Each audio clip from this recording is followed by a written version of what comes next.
మధ్య యుద్ధం ముదిరింది. ప్రతీకార దాడి మొదలుపెట్టింది ఇరాన్. జోర్డాన్పై బాలిస్టిక్ మిజైల్స్తో విరుచుకుపడింది. బాలిస్టిక్ మిజైల్స్ డ్రోన్లను ప్రయోగించింది ఇరాన్ దాడిలో 2 అమెరికా సైనికులు మృతి చెందారు. మరో సైనికుడు గల్లంతా అవ్వడం జరిగింది. మరో 4 అమెరికన్ సైనికులకు తీవ్ర గాయాలయ్యాయి. ఇరాన్ దాడిని ధృవీకరించింది యుఎస్ సెంట్కామ్, అంటే యుఎస్ సెంట్రల్ కమాండ్. ఇప్పటివరకు యుద్ధంలో అమెరికాకు చెందిన 16 మంది సైనికులు మరణించారు. మరో 500 మందికి పైగా సైనికులకు తీవ్ర గాయాలయ్యాయి. Jordan, Kuwait, Iraq, Bahrain, Saudi అరేబియాలోని అమెరికా స్థావరాలను టార్గెట్ చేసింది ఇరాన్ దాడులతో కువైట్లో భారీ నష్టం వాటినట్టుగా తెలుస్తుంది. ఓ వాటర్ ట్రీట్మెంట్ ప్లాంట్తో పాటు ఆయిల్ ప్లాంట్ ధ్వంసమైనట్టుగా సమాచారం అందుతుంది. దీంతో భారీగానే ఆస్తి నష్టం సంభవించి ఉండొచ్చు, ప్రాణ నష్టం కూడా జరిగి ఉండొచ్చు అనే అనుమానాలు వ్యక్తమవుతున్నాయి. ఒకసారి ఆ దాడులకు సంబంధించిన విజువల్స్ మీరు చూస్తున్నారు ఆర్టీవీ స్క్రీన్ మీద. ఈ కథనం మిమ్మల్ని కాస్త కలవరపరచొచ్చు. దీనికి సంబంధించి తగిన జాగ్రత్తలు తీసుకోవాలని ఆర్టీవీ సూచించడం జరుగుతోంది. This is a disturbing content, వీరి డిస్క్రిప్షన్ ఇస్ హైలీ అడ్వైస్డ్. ఆ దృశ్యాలు చూద్దాం.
జోర్డాన్లో భారీ నష్టం వాటింది. జోర్డాన్లో అమెరికాకు సంబంధించి కీలకమైన మిలిటరీ బేస్ ఉంది. ఆ మిలిటరీ బేస్ మీద అటాక్ చేసింది ఇటు ఇరాన్. ఒకటే అంటూ ఉంది, ఒకవేళ అమెరికా కనుక 2-3 రోజుల్లో దీన్ని విరమించుకోకపోతే ఇటు గల్ఫ్ దేశాల్లో కావచ్చు, లేకపోతే పశ్చిమ దేశాల్లో ఒక్క స్థావరం కూడా లేకుండా ఇరాన్ వాటన్నిటిని ధ్వంసం చేస్తుందంటూ కూడా ఇరాన్ వార్నింగ్ ఇచ్చుకుంటూ వచ్చింది. అయితే దాడి మీద అమెరికా కూడా రియాక్ట్ అయింది. యుఎస్ సెంట్కామ్ చేసిన ట్వీట్ని మీరు చూస్తున్నారు ఆర్టీవీ స్క్రీన్ మీద. CENTCOM statement on recently fallen missing US service members అంటూ కూడా చెప్పుకొచ్చింది. మీరు చూడొచ్చు, on July 17 2 US service members in Jordan were killed in action as US Central Command, CENTCOM, and partner forces defended against Iranian ballistic missile and drone attacks. Additionally, one service member is currently missing. 4 American service members were medically evacuated to Jordanian hospitals. They have since been discharged. Other personnel who were evaluated for minor injuries have returned to duty. Out of respect for families, CENTCOM will withhold additional information including the identities of fallen warriors until 24 hours after the next of kin have been identified అంటూ కూడా central command ధృవీకరించింది. దాడికి సంబంధించి first 2 paras చూస్తే మనకు అర్థమవుతుంది. US CENTCOM ఏం చెప్తుందంటే, 2 service members, 2 సైనికులు జోర్డాన్లో జరిగిన అటాక్లో మరణించడం జరిగింది. దాంతోపాటు partner forces defended against Iranian ballistic missiles and drone attacks. అంటే ఇరాన్ ప్రయోగించిన ఆ బాలిస్టిక్ మిజైల్స్ని, డ్రోన్ అటాక్స్ని పార్ట్నర్ ఫోర్సెస్ అంటే జోర్డాన్ ఫోర్సెస్ వాటిని నియంత్రించడం జరిగింది. అయితే ఈ దాడిలో ఒకరు మిస్ అవ్వడం జరిగిందంటూ కూడా యుఎస్ సెంట్కామ్ చెప్పుకొచ్చింది. ఈ నేపథ్యంలో ఒకసారి దాడికి సంబంధించిన దృశ్యాలు మీరు చూస్తూ ఉన్నారు. బిఫోర్ కంటిన్యూ, ఈ కథను మిమ్మల్ని కాస్త కలవరపరచచ్చు. దీనికి సంబంధించిన జాగ్రత్తలు తీసుకోవాలని ఆర్టీవీ సూచించడం జరుగుతోంది. This is a disturbing content, viewer discussion is highly advised. అయితే ఇదే అంశం మీద ఇటు Mojtaba Khamenei, Iran supreme leader Mojtaba Khamenei close aide, అంటే చాలా అత్యంత సన్నిహితుడు ఆయనకి, అలాగే senior military adviser Mohsen Rezaei కూడా రియాక్ట్ అయ్యారు. ఆయన ఏమంటూ ఉన్నారంటే కనుక, రీసెంట్లీ జరిగిన అటాక్స్ మీద if United States attacks continued, Iran would shift from deterrence and enter a phase of offensive operations and total destruction within 2 to 3 days. 2-3 రోజుల్లోనే, అంటే ఇక్కడ ఆయన స్టేట్మెంట్ నేను చెప్పే ప్రయత్నం చేస్తున్నాను. ఇటు Mojtaba Khamenei close aide and senior military adviser Mohsen Rezaei ఏమంటూ ఉన్నారంటే కనుక, ఒకవేళ అమెరికా కనుక తన దాడుల్ని కంటిన్యూ చేస్తే Iran would shift from deterrence and enter a phase, అంటే మేము తనని తాను కాపాడుకోవడం నుంచి మొదలుపెట్టి అఫెన్సివ్ ఆపరేషన్లకు వెళ్తుంది, అంటే పూర్తిగా ఎదురుదాడికి దిగుతుంది, దాంతోపాటు పూర్తిగా ధ్వంసం చేస్తుంది వితిన్ 2 to 3 days అంటూ కూడా ఇది ముస్తాబా ఖమనై క్లోజ్ ఐడి, అలాగే సీనియర్ మిలిటరీ అడ్వైజర్ మొహసిన్ రజాయ్ ఇటు ఆయన ఇచ్చిన స్టేట్మెంట్. ఇది నేనంటున్న మాట కదా, ఆయన ఇచ్చిన స్టేట్మెంట్ అంటే ఇంటర్నేషనల్ మీడియా కోట్ చేసుకుంటూ వచ్చింది. అంటే ఈ దాడులు మరింత ఉధృతం కాబోతూ ఉన్నాయి. దాంతోపాటు మీరు చూడొచ్చు ఒక వాటర్ ట్రీట్మెంట్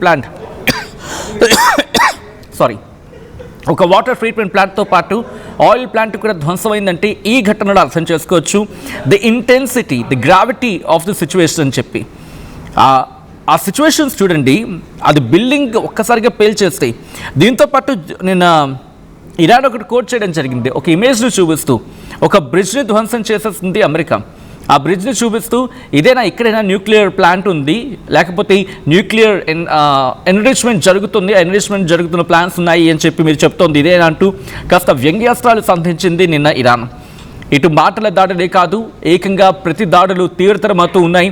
ఒకవేళ ఇదే కంటిన్యూ అయితే ప్రపంచానికి ఇంకొక ముప్పు పొంచి ఉందా అనే మాటకు మరింత బలం చేకూరేలా ఉంది ప్రస్తుతం అమెరికా దాడి.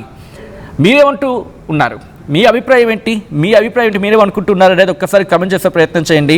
ఎందుకంటే యుఎస్ మీద ఈ స్థాయిలో భారీగా దాడులకు దిగుతామని చెప్పి ఏకంగా ముస్తాబా ఖమనై సన్నిహితుడు, అత్యంత సన్నిహితుడు, సీనియర్ మిలిటరీకి సంబంధించి Iran senior military adviser Mohsen Rezaei చెబుతున్న మాట.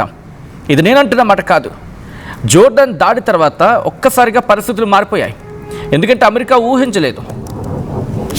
బట్ బిఫోర్ దట్ ఒకసారి దాడులు మీరే చూడండి, మీరు మాట్లాడే ప్రయత్నం చేయండి. బిఫోర్ కంటిన్యూ ఒకసారి విజువల్స్ చూద్దాం. ఆల్రైట్, విజువల్స్ మీరు చూస్తున్నారు ఆర్టీవీ స్క్రీన్ మీద ఎక్స్క్లూసివ్గా. జోర్డాన్లో మిలిటరీ బేస్పై అటాక్కి సంబంధించి నిప్పురవ్వలు చిమ్ముతూ ఉన్నాయి. మిసైల్స్, బెలిస్టిక్ మిసైల్స్, డ్రోన్తో అటాక్కి పాల్పడింది ఇరాన్.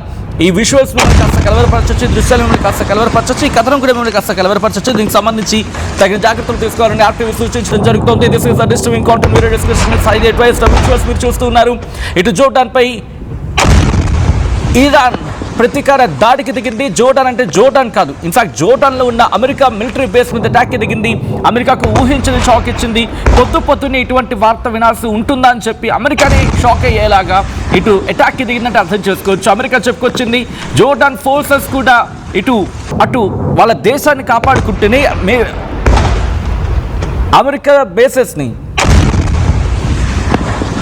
అమెరికా బేసెస్ని టార్గెట్ చేసింది. ఈ దాడిలోని 2 అమెరికా సైనికులు మరణించారు, దాంతోపాటు ఒకరు గల్లంతయ్యారు.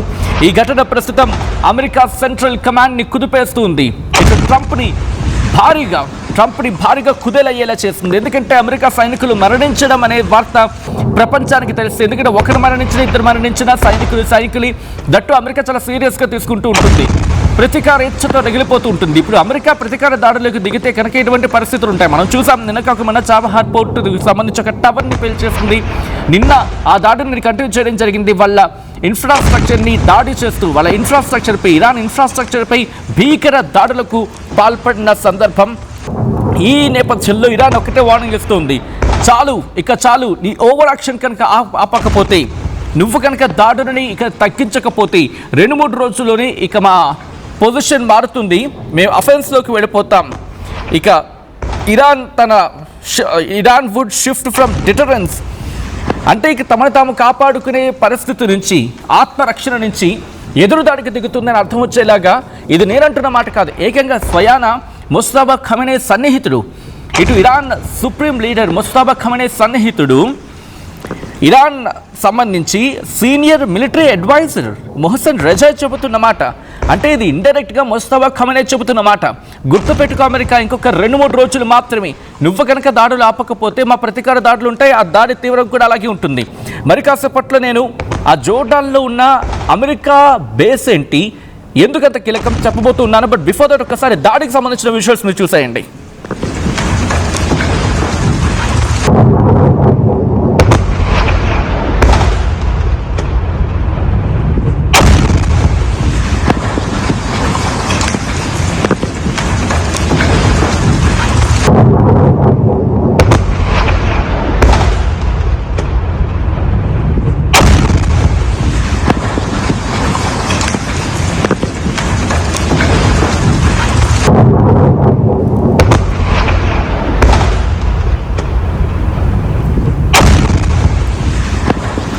పశ్చిమాసియాలో మళ్ళీ యుద్ధ మేఘాలు కమ్ముకున్నాయి. యుద్ధ మేఘాలు కమ్ముకోవడం కాదు, ఇన్ఫాక్ట్ యుద్ధ మేఘాలు కమ్ముకోవడం కాదు, ఒక్క మాటలో చెప్పాలంటే మిజైల్స్ వర్షం కురుస్తూ ఉంది. ఎందుకంటే అమెరికా మీద ఇప్పుడు అటాక్కి దిగింది ఇరాన్. జోర్డాన్లో ఉన్న మిలిటరీ బేసెస్ని టార్గెట్ చేయడం అంటే అమెరికా ఒక్కసారిగా షాక్ అయింది. ఎందుకు జోర్డాన్ని కీలకం అంటే కనుక అది మనం ముందు మాట్లాడుకోబోతున్నాం. ఆ విజువల్స్ చూడండి, విజువల్స్ చూస్తే అర్థమవుతుంది దాడి చేసిన తీవ్రత, దాడి జరిగిన ప్రదేశం. జోర్డాన్ చాలా కీలకంగా ఉంటుంది. ఇఫ్ పాసిబుల్ ఒక్కసారి కుదిరితే కనుక మ్యాప్ చూపించే ప్రయత్నం చేయండి, జోర్డాన్ ఎందుకంత కీలకం అనేది ఇఫ్ పాసిబుల్. ఇక్కడ మనం మాట్లాడుకునే ప్రయత్నం చేద్దాం. ఇటు జోర్డాన్పై జరిగిన దాడి, ఇటు అమెరికాకు గట్టి ఎదురు దెబ్బ. బహుశా ఈ దాడి తర్వాత ఈ రోజు రాత్రికో లేకపోతే ఈరోజు అంటే మూవింగ్ ఆన్ ద డే ఈ రోజులో ఒక డెవలప్మెంట్ ఉండే అవకాశం ఉంటుంది. ఒకవేళ ఈ రోజులో ఏదైనా డెవలప్మెంట్ ఉంటే అది కీలకంగా ఉండే అవకాశం ఉంటుంది. అమెరికా దీన్ని తేలిగ్గా తీసుకోదు, ట్రంప్ దీన్ని తేలిగ్గా తీసుకోడు. దట్టు మిలిటరీ బేస్ మీద అటాక్ జరిగి 2 సైనికులు మరణించడం అంటే ఇప్పటికే UAE, Qatar, Saudi Arabia, Bahrain వీటిలో జరిగిన దాడులకే ప్రతీకారచతో రగిలిపోయిన అమెరికా హమూజ్ స్ట్రైట్ నెక్గా క్లోజ్ చేసేంత వరకు వెళ్ళిపోయే పరిస్థితి వచ్చింది అర్థం చేసుకోవచ్చు. ఇప్పుడు జోర్డాన్ మీద అటాక్ని విడిచిపెడుతుందా? ఒకసారి దీని గురించి మాట్లాడుకునే ప్రయత్నం చేద్దాం. ఇక్కడ ఉన్న ఆ మిలిటరీ బేస్ ఏంటి, ఒకసారి ఫుల్ విజువల్స్కి వెళ్ళే ప్రయత్నం చేద్దాం. అటాక్కి సంబంధించి విజువల్స్ మీరు చూస్తున్నారు. జోర్డాన్లో అమెరికాకు అత్యంత వ్యూహాత్మకమైన కీలకమైన యుఎస్ఎస్ స్థావరాలు ఉన్నాయి. అందులో ఒకటి మువాఫాక్ సల్తీ ఎయిర్ బేస్, ఇది ప్రస్తుతం ఇదే. రెండోది టవర్ 22, ఇది ఎక్కువగా వార్తలు నిలిచింది. ఎందుకంటే జోర్డాన్, సిరియా, ఇరాక్ సరిహద్దుల్లో కూడలి దగ్గర ఉన్న చిన్నది బట్ సైనిక అవుట్ పోస్ట్ ఇది. బట్ ఎందుకు ఇది కీలకం అనేది మాట్లాడుకుంటే ఏది మువాఫాక్ సల్తీ ఎయిర్ బేస్ చాలా కీలకం వాళ్ళకి. అది ఇక్కడ అమెరికాకి ఎందుకంత కీలకం అంటే ఇవి టవర్ 22 జోర్డాన్, సిరియా, ఇరాక్ సరిహద్దులు కలిసే ప్రాంతానికి సమీపంలో ఉంటుంది. అక్కడి నుంచి సిరియాలోని ఉగ్రవాద కదలికల్ని, ఇరాన్ మద్దతున్న మిలీషియాస్ వాళ్ళ మూవ్మెంట్ని, ఇరాక్ సరిహద్దు మార్గాలను నిరంతరం పర్యవేక్షించవచ్చు అన్నమాట. అలాగే దీంతోపాటు అల్ తన్ఫ్ గ్యారిసన్ అనేది వెనుముక వాళ్ళకి. ఇరాన్ ప్రభుత్వాన్ని అడ్డుకోవడానికి కీలకంగా ఉంటుంది. సిరియాలో ఉన్న అమెరికా స్థావరం అల్ తన్ఫ్కు టవర్ 22 ప్రధాన లాజిస్టిక్స్ కేంద్రం ఇది. అండ్ ఇవన్నీ కూడా అదిగోండి రైట్, మీరు చూడొచ్చు జోర్డాన్ అనేది ఎంత కీలకం అనేది మ్యాప్లో మీరు చూడొచ్చు. ఇఫ్ పాసిబుల్ కొంచెం మనం జూమ్ అవుట్కి వెళ్దామా? అదిగోండి, యా థ్యాంక్ యూ. మీకు ఇజ్రాయిల్ పైన సిరియా, ఇటు ఇరాక్, కింద చూసుకుంటే మీకు మళ్ళీ డౌన్ సౌత్కి వచ్చినప్పుడు ఇదంతా మళ్ళీ బహ్రెయిన్, కువైట్ ఇదంతా ఉంటుంది. ఈ ప్రాంతాలన్నీ కూడా సౌదీ అరేబియా. సో అది చాలా కీలకం.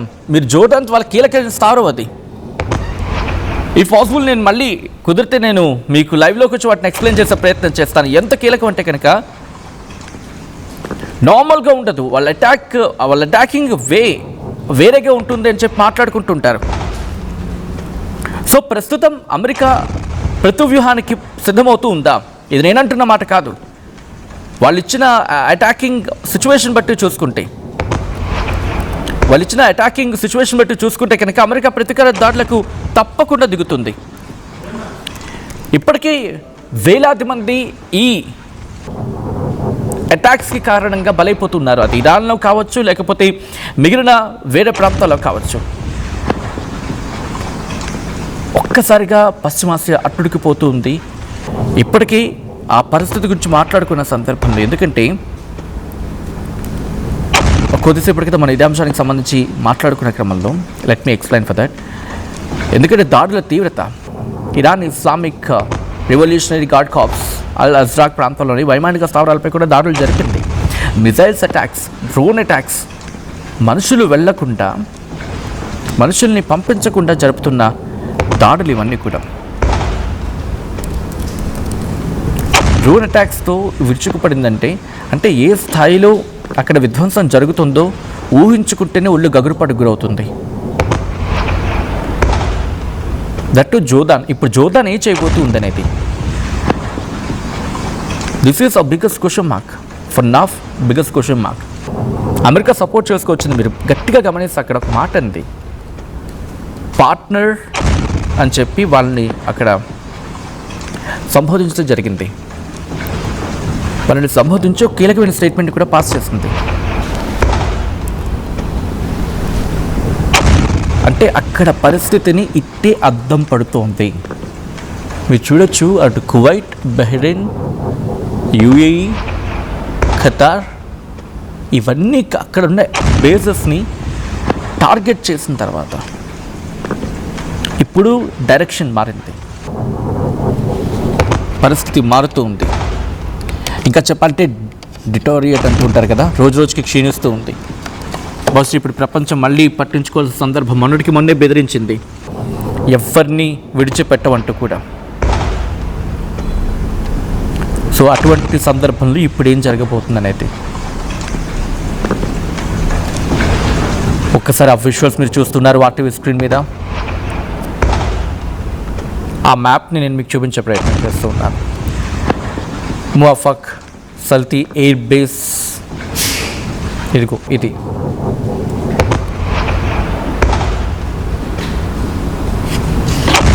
చాలా కీలకమైన ప్రాంతం అది. ఇదిగోండి మ్యాప్ చూస్తున్నారు కదా, మువాఫక్ సల్తీ ఎయిర్ బేస్ ఇది. ఇది ఎందుకు అంత వాళ్ళ కీలకం అంటే, నేను కాస్త జూమ్ అవుట్కి వెళ్తూ ఉన్నాను, వెళ్తున్న కొద్దీ మీకు ఇక్కడ కనిపిస్తుంది. ఇదిగోండి ఈ ప్రాంతం మీరు చూడండి, వీళ్ళకి ఎంత కీలకం అనేది అర్థమైపోతుంది మీకు.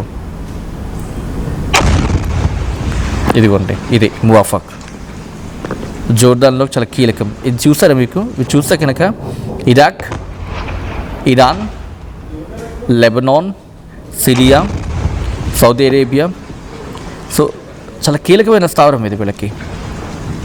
ఒక పని చేస్తాను, నేను శాటిలైట్కి వెళ్ళే ప్రయత్నం చేస్తాను దీని నుంచి, సో దట్ మీకు ఇంకా ఆ విజిబిలిటీ చాలా క్లియర్గా ఉంటుంది. సో దట్ ఇదిగోండి చూసారా ఎంత కీలకమైన స్థావరం వీళ్ళకి అర్థమైపోతుంది మనకి. ఇక్కడి నుంచి అటాక్ చేసే అవకాశం ఉంటుంది ఇరాన్ మీద. సో ఇక్కడ ఇరాక్ సపోర్ట్ ఇచ్చిందా, లేకపోతే వీళ్ళు ప్రయోగించిన ఆ బాలిస్టిక్ మిజైల్స్ ఏంటి? ఎందుకంటే అంత కీలకం వాళ్ళకి అక్కడ F-16, F-35 వాళ్ళ ఫైటర్ జెట్స్ ఉంటాయి.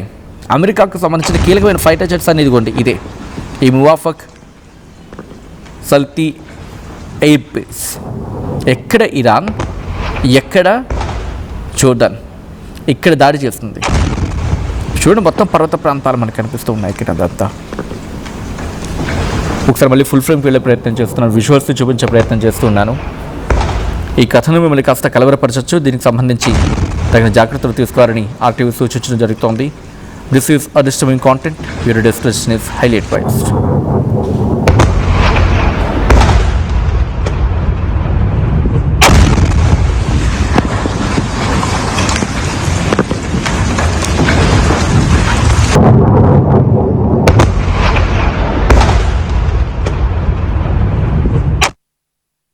ఏం కొన్నావురా? అమ్మకి 10, అత్తమ్మకి 6, అమ్మమ్మకి 4 కేజీలు చీరలు మావా.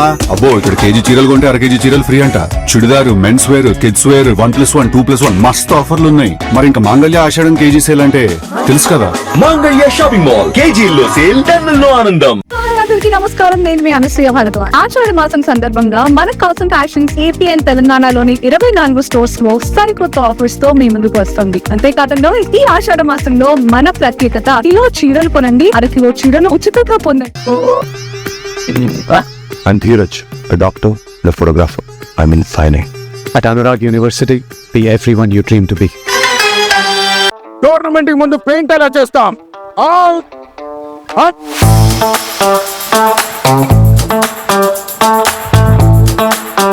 ప్లాన్ అయితే చాలా బాగుంది సార్, స్టేడియం పరిస్థితి చూడండి. టోర్నమెంట్ ముందు పెయింట్ ఎలా చేస్తాం? టెక్నో పెయింట్స్ ఉందిగా. Techno paints, township, dam, stadium లేదా మనీళ్ళు, పెయింట్స్ నుంచి పెయింటింగ్ వరకు పూర్తి సొల్యూషన్ కావాలంటే మేమున్నాం. కానీ సార్, టైం కి పూర్తవుతుందా? రోజుకు 23 లక్షల స్క్వేర్ ఫీట్ పెయింటింగ్ చేయగల సామర్థ్యం, 5,000 మంది స్కిల్డ్ లేబర్ టీమ్ మా వెంట ఉంది. 23 లక్షల? అవును, ప్రపంచ స్థాయి రంగులు, అద్భుతమైన షేడ్స్ తో భారతదేశపు అసలైన పెయింట్ మరియు పెయింటింగ్ శక్తిని మేమే. We are Techno Paints. Techno paints.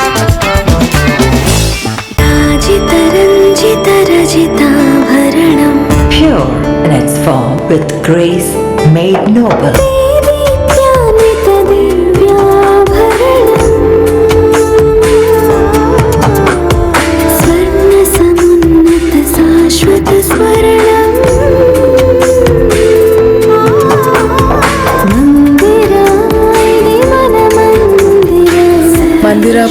Premium Silver Jewelry by Manipali.